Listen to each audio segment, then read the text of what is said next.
Would like to acknowledge the Mayor, Matthew Dickerson, Deputy Mayor, Councillor Richard Ivey, the local member who's virtual today, Dougal Saunders, the CEO, former Mayors Alan Smith, and the former Director of Technical Services, Mr Stuart McLeod, and all the staff that have been involved in this project. Some notable apologies we received are Councillor Goff, Councillor Burns, former Mayor Greg Matthews and the former GM Mark Riley.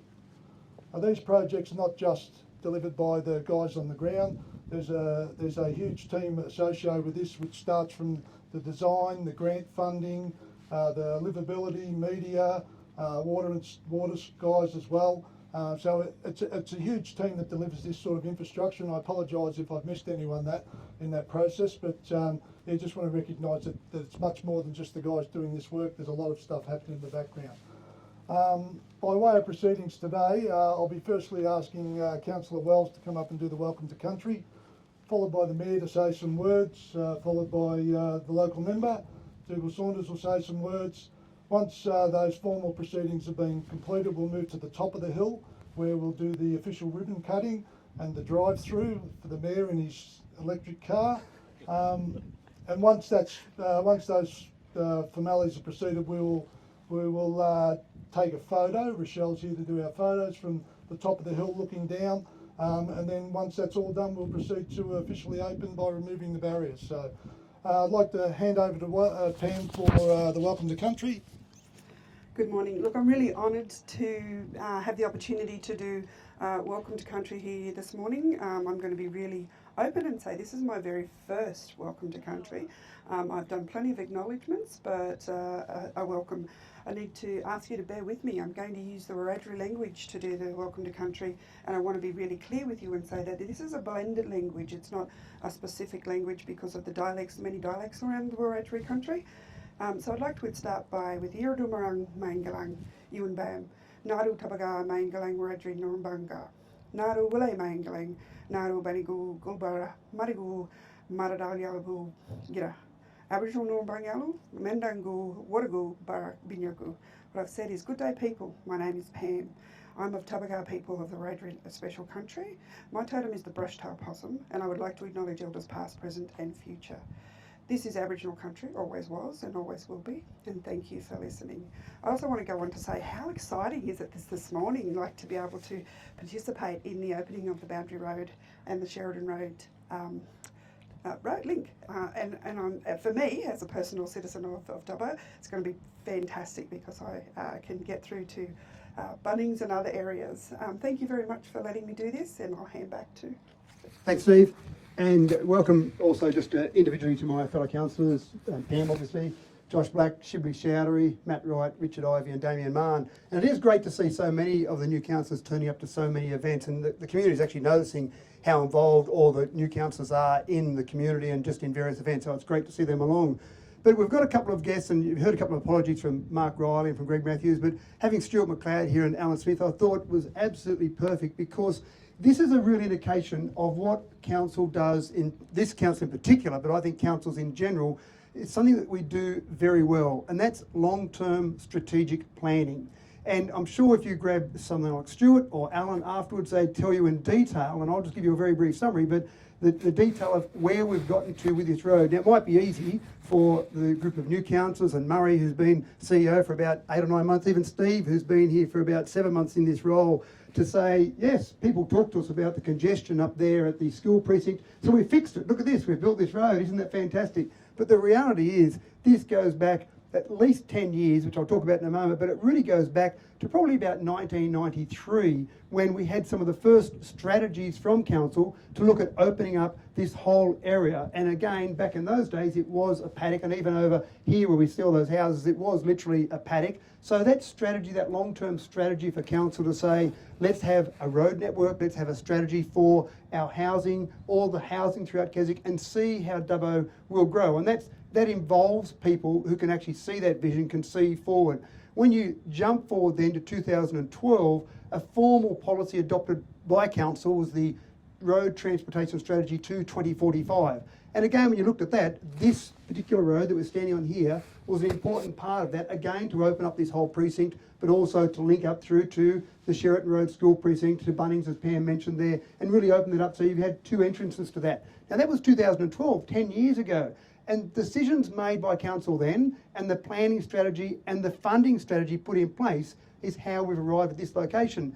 Now, on top of that, this is part funded, about $4 million part funded by the state government, and about $4.7 million by the ratepayers of Dubbo. So rather than just do things ad hoc, when you've got those long-term future plans in place, you've got a much better chance at getting government money because you've got the strategy, you've got the plan in place. So for people like Stuart, and for people like Alan, and for people that were on those councils previously, they're the reason that we're standing here today on this road. We're happy to take the credit for it, the new group of people there, and that's fantastic. But you really got to think back about the work that's been done by previous people to arrive at this particular position. The other part of that is that this funding strategy, and Dougal will talk a little bit more about this, I'm sure, but this funding strategy comes from a housing funding pool. And so we're standing on a road, but because this is needed to help open up all this housing, the funding pool that it came from was a housing pool, which isn't the normal pool that you'd look for a road funding project. Again, by having that strategy in place, that long-term strategy in place, we could clearly demonstrate to the state government that this is essential, not only for that connectivity via a road, but to open up this whole housing network around here. So I think it's important for all the new councillors to think about decisions we make today. In 10 years' time, there'll be someone else here. In 20 years' time, there'll be someone else here saying, wow, what a great job that last group did all those years ago in planning for the long-term future.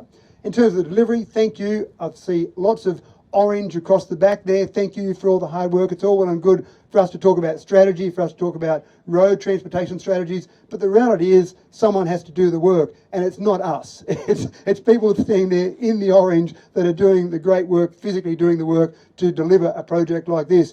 And when you see someone down the street, they may not know that you've been involved in a project like this, but everyone that's been involved in this, whatever level you've been involved with, can be very proud of the way Dubbo is progressing, the way Dubbo is growing, and the great work that's being done by everyone involved in council team, and it is a real team.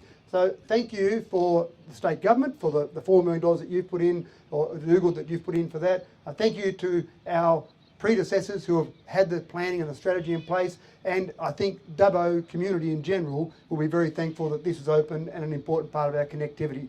So thank you, and Steve, do you want to hand over to Dougal? Yes. Yeah, so Dougal, who's obviously not here, but Dougal will now have a chat to us.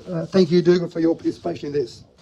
It is a little bit odd to be floating around virtually with you today, but it's great that I could actually do this. So I do appreciate Council's cooperation to make this a reality. Thanks to Pam for that lovely welcome to country. Really appreciate that, Pam, and thanks Murray for holding me up today, and all the council staff who have been involved. It is great to see, as Matt said, a couple of former council staff and a former mayor there who have been involved in this process from many years ago, but I think we'll be pretty delighted to see what is an amazing piece of... Hang on, Dukes, you just went on silent there, mate. Sorry. You're back. Got me there? Yep. So yeah, great to see some former council staffers there, a former mayor, people that have obviously had a real insight into the planning around this, as the current mayor said. And to Mayor Dickerson and all the councillors, thanks for being there today and recognising the important piece of infrastructure that this road absolutely is. Matt mentioned that this original funding came from the state government's Restart New South Wales Housing Acceleration Fund, and that is, I think, worth recognising, given that at the moment what we know is a real problem is housing for many of our regional areas. So even back, a few years ago, there was a recognition there that more housing would be required. That southeastern section of Dubbo was one of those areas that was identified as being a place where housing could be occurring. This road forms that linkage point now between Sheraton Road and back towards the CBD. I think it's fair to say there will be more work in that area to come. There are more opportunities to link from the Mitchell Highway back down towards South Dubbo, and that's something that Council, again, will have a fairly important role to play in. But that $4 million, I think, to partner with council again shows the fact that when you have a couple of levels of government working together, there are some significant and some tangible things that can happen. And the opening of a road like this one, which is, it feels like it's a long time coming, but it is absolutely from today going to make a difference to thousands of families who locally use that part of Dubbo. For people who want to, get to schools more quickly, it'll be encouraging more development, not just housing but commercial, and I think that's really important to note as well. And look, for the people there, I can see plenty of Hivies in the background there. It is a credit to you. Obviously, we had some real disruptions over the past couple of years. You have done an amazing job to get this back up and running as quickly as possible. Congratulations on getting us to today and being able to officially open this piece of road infrastructure. Thanks for all the effort you've put in, and that goes to all council staff as well.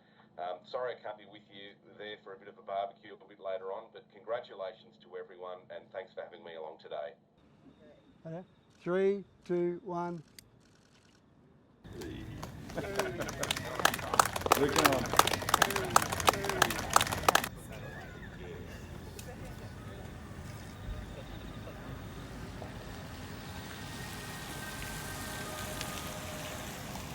Magnificent.